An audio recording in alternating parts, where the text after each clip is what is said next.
Welcome to Gardening in the Mountains, Fanciful Fairy Gardens. When we learned that fairies spend their summer along the fairy trail at Bullington Gardens in Hendersonville, North Carolina, we could not resist. We wanted to learn more about fairies and show how fairy houses and villages are imagined and constructed. Now, this program is a bit different from others we've done. We'll be presenting a combination of videos, voiceover description, and a pre recorded interview with Mary Martin, a very experienced Bullington Gardens volunteer who has been involved in hosting fairies for many years. I'd like to also recognize two Extension Master Gardener volunteers in Buncombe County, John Bowen, who you will hear throughout the program, and Max Nitch, who helped with the video. So hold on to your seats and let your imagination fly as we explore the wonderful and whimsical world of fairy gardens. The most amazing thing has happened at Bullington Gardens just east of Hendersonville. A few weeks ago, there was a woodland trail. Nothing too unusual here. Nicely chipped for easy walking, some mountain laurel, some rhododendrons, and some azaleas, tall native trees, just what you would expect.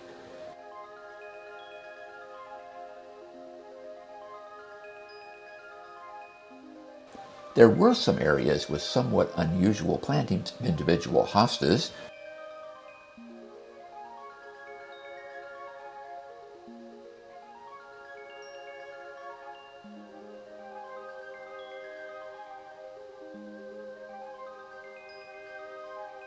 There were a few stumps and posts left in place, but nothing too alarming. And there was an attractive bench inviting you to pause and rest along the trail. A quarter mile or so down the trail, you'd find a rustic low archway leading into a slightly cleared area.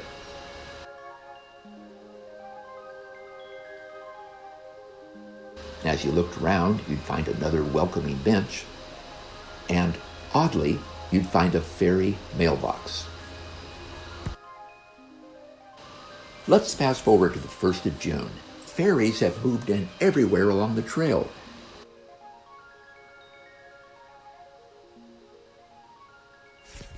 There are fairy houses. This one is called the barn, and if you look closely, you can see that it's just full of detail. It's full of horses, it's full of cows, it's full of all kinds of things that a fairy would want to have in their barn. There are fairy shops. This one is called the Fairy Goods Bakery. If you look closely, you can see cakes and pies, donuts on the shelf, a tea set, everything to delight a fairy. There are fairy playgrounds.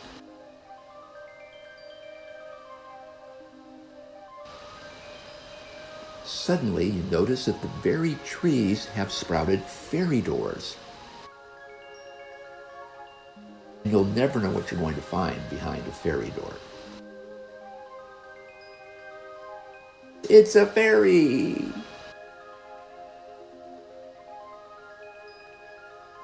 There's new foliage and new flowers that have sprung up all along the trail, mostly in pots. I bet there's a story there for us gardeners.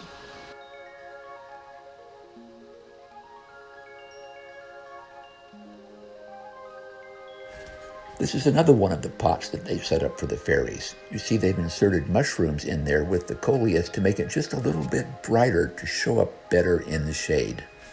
Now as we approach that low wooden archway, we find we're in a whole new fairy village. Let's take a quick look around.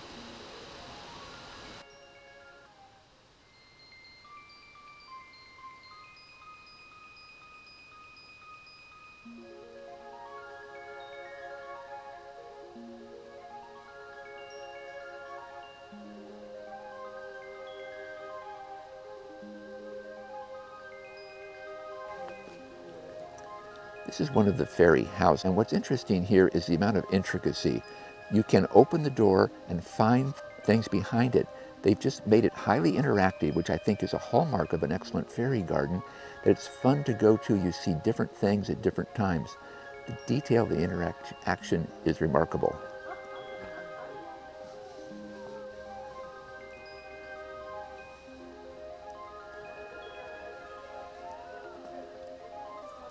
Here's an interesting structure. This is the Tooth Fairy. The Tooth Fairy office and warehouse. And you notice someone found a large piece of trunk, carefully shaped it. It looks like a giant tooth. The Tooth Fairy. More plants. It all fits together so well. This one is especially important. This is the fairy mail. You can bring your own letter to the fairy mailbox. Let's see if there's anything in this yet. No fairy mail in there yet, but it could certainly happen, and mail sent to the fairies will be answered. Fairies like to write letters. How has this happened here at Bullington Gardens? Could it happen to you in your garden? To find out, we talked with Mary Martin at the Gardens. She knows more than anyone the story behind the scenes and the details of how this fairyland came to be. We're down here this morning with Mary Martin at Bullington Gardens. Mary, how long have you been working here? I have been down here since 2002 when Bullington first opened and came on the map, and helped develop the BOOST program, the Bullington On-Site Occupational Students Training, which is going strong after all these years. I was an educator and came out with my students once a week. Then I retired in 2010, came on as a hort therapist with the students. In 2017, our then director, John Murphy, we were talking and wanted to entice families. We had a lot of retirees, we had a lot of different kinds of people that came to the garden to work, but we didn't really have that family component. Even though education is our main focus, we have a lot of students come through, but not as the family unit. We stumbled around and decided that we would have a fairy village, and found a place and cleared it. My husband and I started putting together fairy things and it was just a quiet little, we wanted it to be something where you were out and stumbled across, and it was that for 3 years. And in 2020 everything exploded and we pivoted real quick and was able to social distance people on our trail and in the village, and now we have over 8,000 visitors a summer. And families, grandparents and grandchildren, and it's really turned into a wonderful thing. So you're still enjoying it? I am still enjoying it. It's a lot of work. It's fun. Tell us about some of the children that come through. What happens when they first come? They're usually all dressed as fairies, the little girls. Even the little boys, they'll come with their stuffed dragons or their stuffed toys that they want to show the fairies. They're great. They're just excited. We have rules. We have fairy ambassadors. So we have somebody out here all the time. They sign in, which we use for grant purposes. We get visitors from all over the world, which does help with grants. And we talk to them about the rules of the fairy trail. They're just excited, and we let them go through, and then they have a lot of questions at the end. So first time child coming down, maybe dressed in the fairy costume, but they have never been on the fairy trail. How does that affect them when they go through that? Oh, they're just beyond, they just can't believe it. And they truly believe, which everybody should, but yeah. Why would anybody not believe? I don't know. How long are they typically here? How long is a typical visit? Probably about an hour. It depends. Some people come and have lunch and roam around all the gardens. We really encourage them to see all the gardens. We have a gnome quest. Gnomes are spread out in all the named gardens and with clues so they can go on that, so they get to experience the whole gardens. But usually about an hour. The little ones get tired.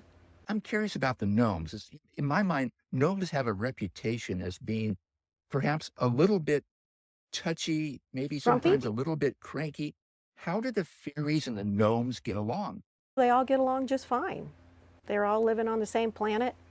They're just like everybody else. They have their differences, but they get over it and move on. And the gnomes really help the fairies. That's good. They're a little bit bigger than fairies, so they can do some of the heavy lifting. They can dig, they can forage. just a little bit better than the fairies.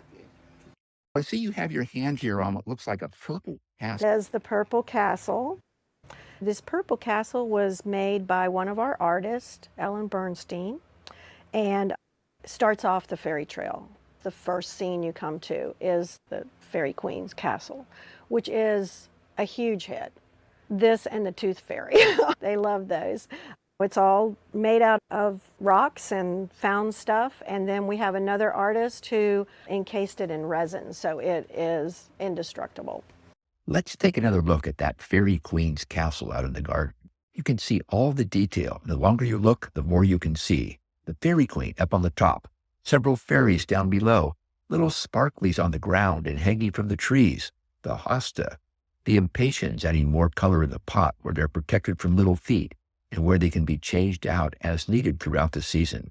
There's a lot here, and it's all things we could do in our own gardens. You said this and the Tooth Fairy are the two most popular. How many different fairy areas are there?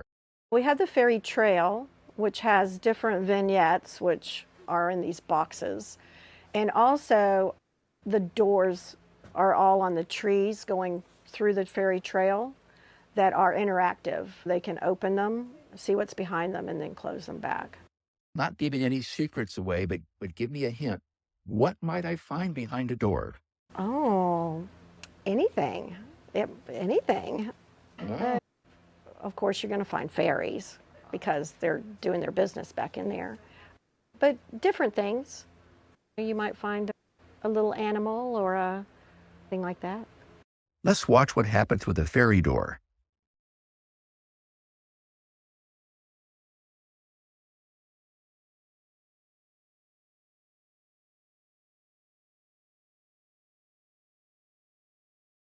I think it's worth the effort. Look at that fairy mailbox. And they do leave mail, and we answer it. If they leave their address, they get a postcard from the Bullington Fairies, thanking them for coming to the garden. It is, and they're all done by volunteers. We have a volunteer that said, I want to write all the cards. If they show interest in writing a note, or if they brought notes already, and I have a note for the fairy, we just pull the parents aside and say, write your address on there. And Okay. Why don't we walk down here a little bit and show us a couple of the vignettes and tell us where they came from and what it is about them that is fascinating to you, because I'm sure that you have an appreciation for each and every one. we have the bakery, which is another great favorite with all the goodies. All these things are handmade. The cakes and the pies and the bread is all handmade by our artists. But we have all the vignettes, and we've tried to get something for everybody. If you're into spooky stuff, and then we have the Spooky Woods. The vignettes are all good. This is Santa's workshop. It has all kinds of little doodads in it, and they're all glued down, and they're up on posts. I don't want to put you on the spot very much, but which one is your favorite? I can tell you, I love the Fay Shed. Being a gardener, I just love this one. He's going out, he's going to garden, he's got his cats with him and his gardening boots, and I love it. It's colorful, it's fun, and it's about the gardens. There's a great deal of detail in there. Yes. Do your visitors stand and look at this long enough and they say, oh, look at that. Oh, look at that. And they catch the detail that you put into it? Yes. A lot of times they come and they'll go through the first time and then they'll want to go again. Or they come back multiple times during the summer. I do think they catch the detail. There are different vignettes that are made by another artist, Pat Rinaldi. These go into the village. They'll be up on stumps.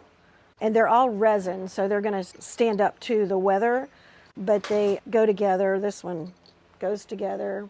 This is the fairy ring.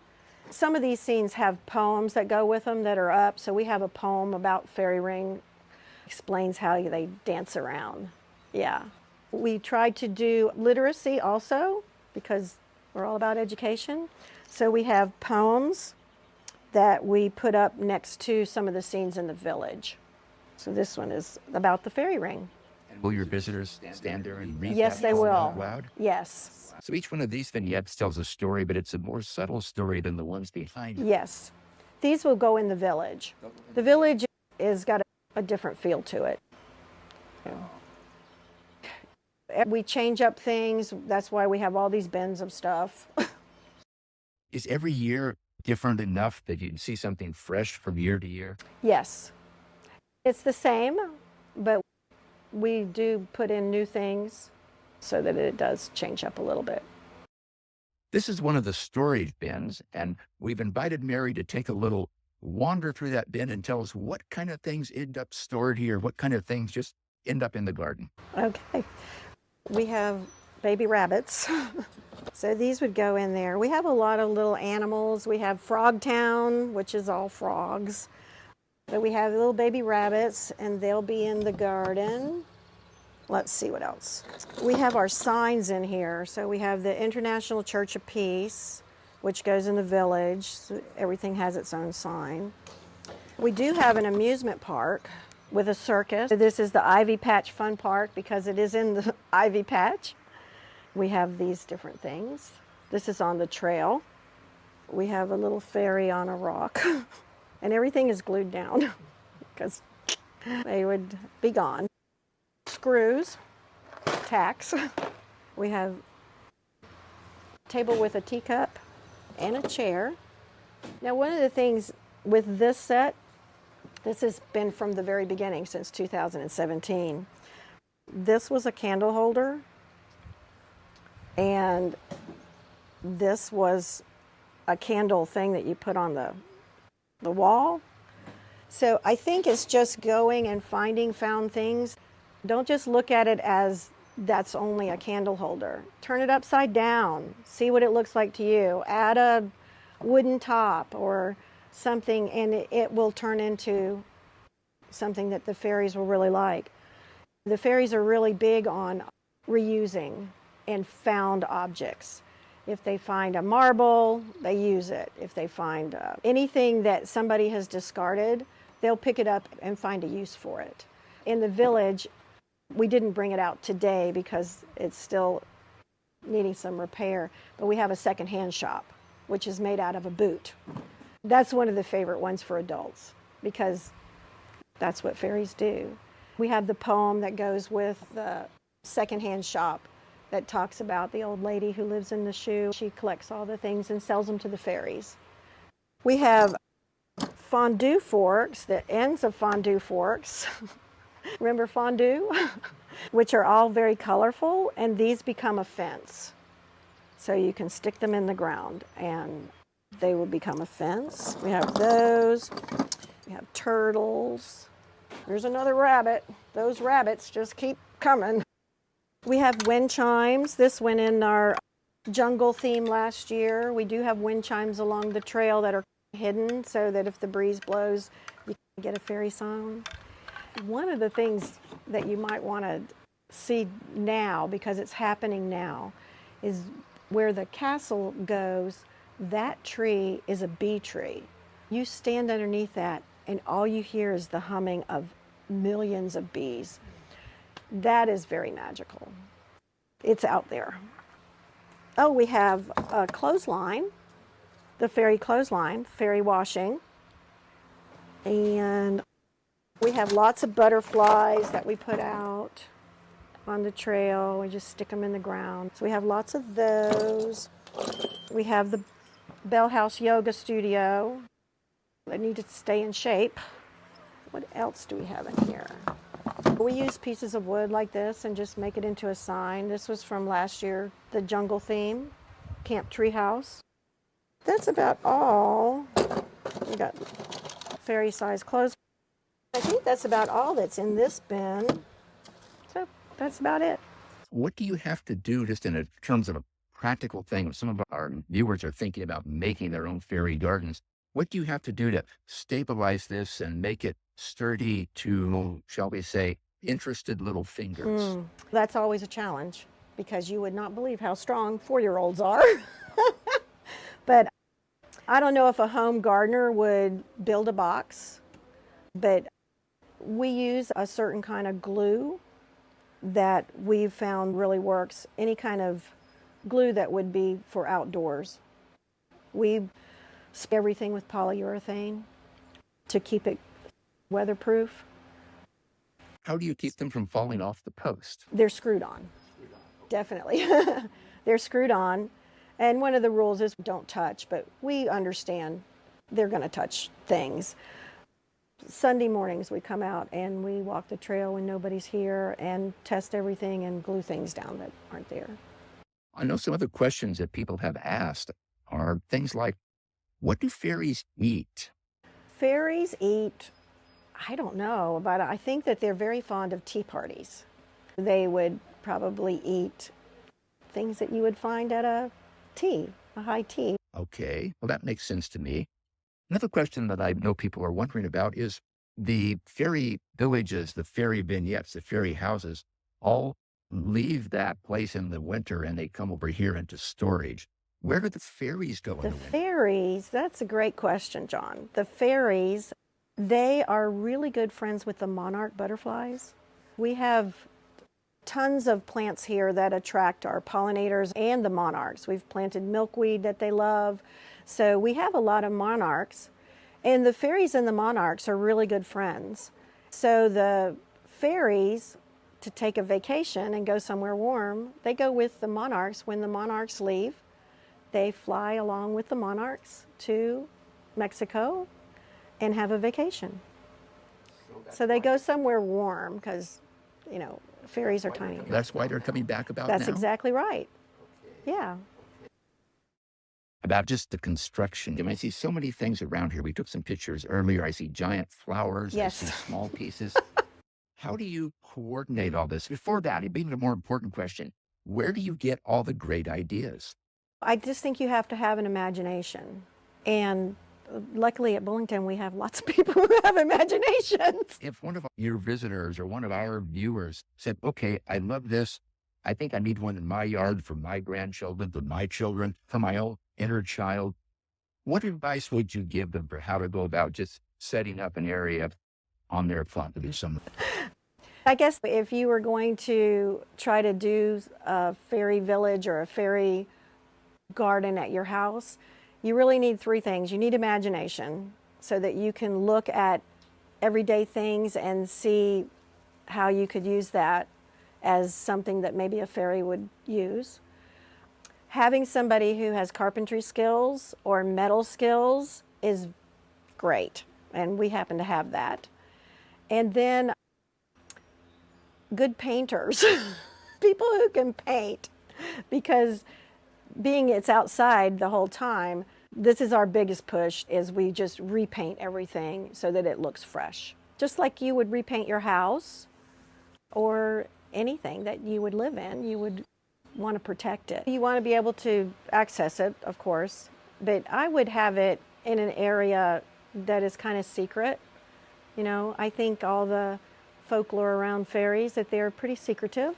So they're not out running around during the day. They really come alive at night and play around. I would have it in a place that is secretive, but you could take people and come and see my fairy garden. I think one of the main things that is important is scale. So you want all the things in your fairy garden to be the same scale. That's going to make it look really nice. We have lots of different scales in our garden, but they're all the same in that one area, if you get what I mean. I think just have fun. Now with the internet, the dollar stores, you can get a million different fairy things. Just pick what you like. We like to say here, if you build it, they come. If you build a fairy garden, they're going to come. I think that's just important, that you open your heart and your mind and you believe that there's something magical out there. Wow. Interesting. Okay. We're talking with gardeners here, so this is also all about plants. And you mentioned earlier to us that many of the plants out there are in pots because it's dense, dry shade. It's difficult to keep things growing. We're here now in your shade house, and we see some beautiful plants here in small pots. Tell us how you handle these. Yeah, through trial and error. We found out that plants planted in the ground, unless they're a hosta, just don't survive millions of little feet. So our gardener, Linda Patterson, plants in pots. So we have all different sizes, and they will go out onto the trail near the scenes to add color. We plant extra so that we keep some in reserve that are blooming. So when the ones in the deep shade have quit blooming, we just switch them out all summer.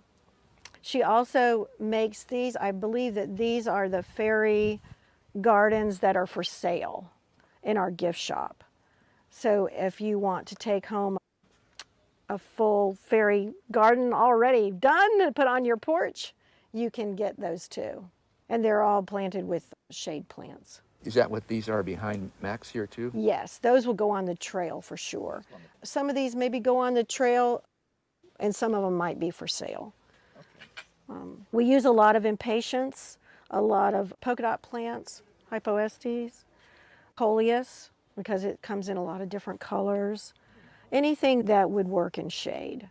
I see the one pot that you mentioned there has a hosta right in the middle. And I just cannot help but believe that there's some particular relationship between fairies and hostas. Can you explain that? I do not know, but hostas come in all different sizes and shapes, just like fairies, and different colors. And they're easy. They don't take a lot of anything. They will grow anywhere. Would it be safe to say that hostas attract fairies? They might. I'd have to ask the fairies. I'm not sure about that. So thinking about this, you've been doing this now for several years. It's been very intense for the last 3 or 4 years.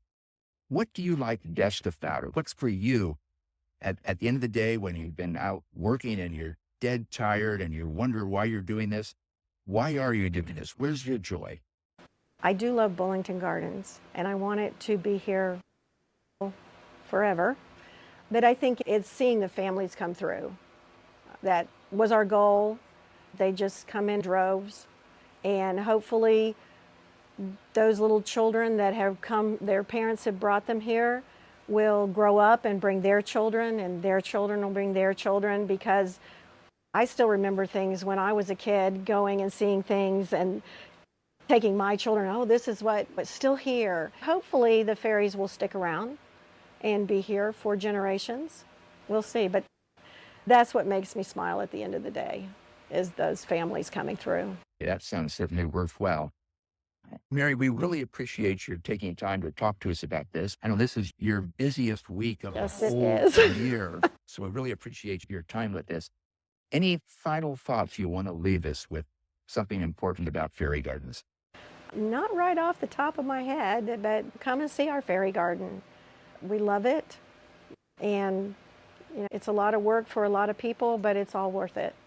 And what day are you opening? We are open Monday through Saturdays, 9 to 4. We try to alert people at 3:30 if they come late to go on the trail, that we close at 4.